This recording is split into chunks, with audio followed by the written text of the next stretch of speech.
Yeah, and sort of, so what we're really talking about is what is the sweet spot for converging as quickly as possible in these questions.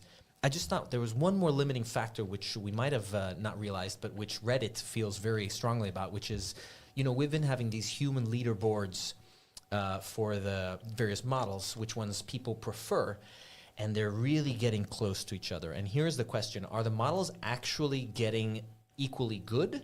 Or are people just getting less capable of judging whether one model is better than another? That is interesting, because then reinforcement learning with human feedback as a heuristic is a bad heuristic now. We have to come up with a better... And so what you were really saying is, how do we set the goals in a meaningful way? Exactly. I think this is what Strawberry is about. They probably think they have a good goal set somehow. Yeah. But I think it's also connected to what people are saying are like AI hitting a wall in some sense. But in many benchmarks that we're using, it's getting to the human level. And then when it actually reaches a human level, how can we judge if it's better than humans? Because... So will the models become sycophantic, or whatever it's called? Like it will only try to please the humans, because that's the way to climb the leaderboard. Perhaps it's better for AI to be stupid, because that's what people think is the correct thing to do. I love the chat we had just before, when you, Robert, were talking about what you were doing with Udio. Maybe you want to talk about that, like how you were looking at different sounds, and when something seems to be a bug, that's when you react to it. I like that. I think, so we started off here by saying that it's ironic that art became like one of the main things that really accelerated with AI development, and we still haven't been able to apply it to stuff that you would think it would be very good at. But music generation now is really, really good, both singing and guitar and everything. And, even within music, there are these more pretentious forms of music where you think like, oh, you have to be a genius to come up with this stuff. Specifically like jazz or fusion and that kind of stuff.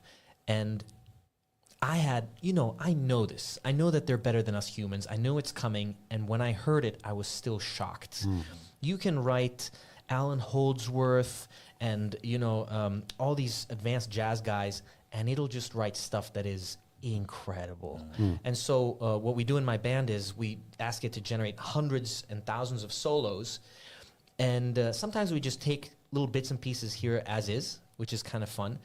But actually the most fun things are when it messes up, because sometimes we prompt it to do like a blend of two genres, and it doesn't really know how to cross over. And the thing that it does right in the middle where it messes up is super interesting, which is sort of the essence of prog, which is the kind of music that I like, where you try to push the boundaries. And AI is really good at doing creative stuff. There was actually a report last week that said that it's good at doing novel research. Did you guys see that?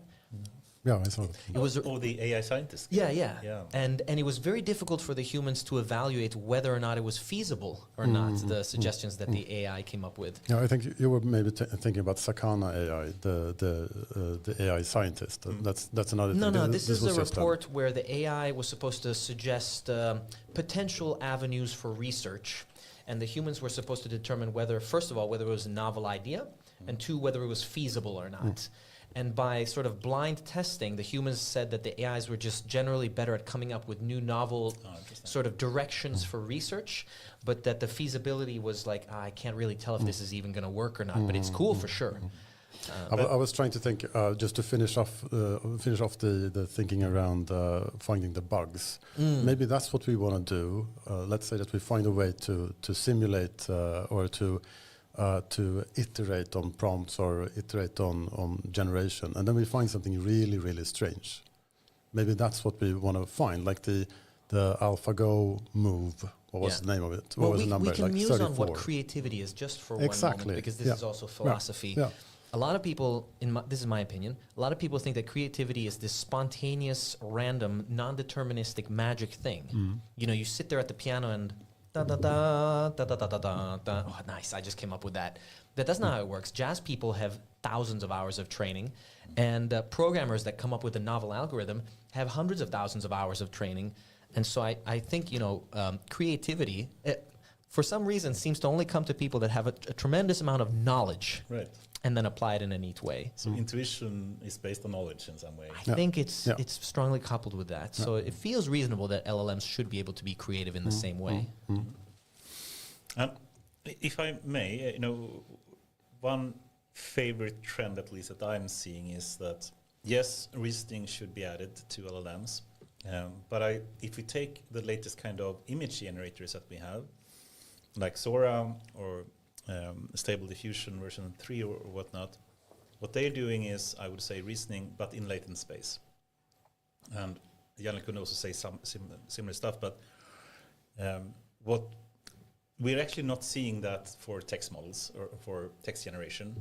And the reason potentially for that is that for text is actually rather high level of abstraction already. But pixels are not, or audio time samples are not. And they are very high dimensional. So it doesn't work to do it in sensor space, if you call it that, I would argue. So you can't do reasoning or generation in sensor space for images and audio, but you can for text potentially.